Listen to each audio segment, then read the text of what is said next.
اگر اللہ آپ کے دل سے کسی چیز کا خیال نہیں نکال رہے تو سمجھ لو اللہ کیا چاہتا ہے۔ اللہ تعالیٰ کس چیز کا اشارہ دے رہا ہے۔ سنو، یہ درد جو تم سہ رہے ہو، یہ آنسو جو بہہ رہے ہیں، یہ نیند سے خالی آنکھیں جو کسی خوف میں جاگتی ہیں، انہیں تسلی دے دو، کیونکہ اب اس درد کا اختتام ہونا ہے۔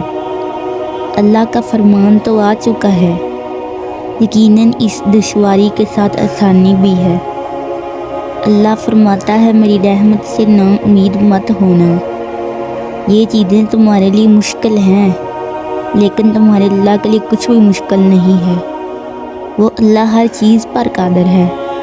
اللہ فرماتا ہے کن فیکون، ہو جاؤ، تو وہ ہو جاتا ہے۔ اللہ کے بارے میں جیسا گمان کرو گے ویسا پاؤ گے۔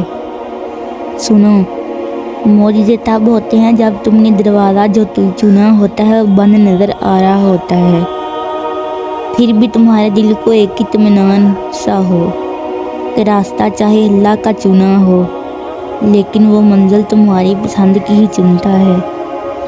کیا پتہ تمہارے اس صبر کے بدلے اللہ نے تمہارے لیے وہی کچھ مقرر کیا ہو جو تم اس سے مانگتے مانگتے نہیں تھکتے، جس کے لیے وقت تہجد سر سجدے سے نہیں اٹھتا، جانتے ہو، جس کے لیے بار بار اللہ کو مناتے ہوئے تمہارے لب نہیں تھکتے۔ تو پھر امید رکھو، کیونکہ اس صبر کا صلہ قریب ہے۔ مطمئن ہو جاؤ، کیونکہ اب تمہاری صبر کا نام بہت جلد ملنے والا ہے۔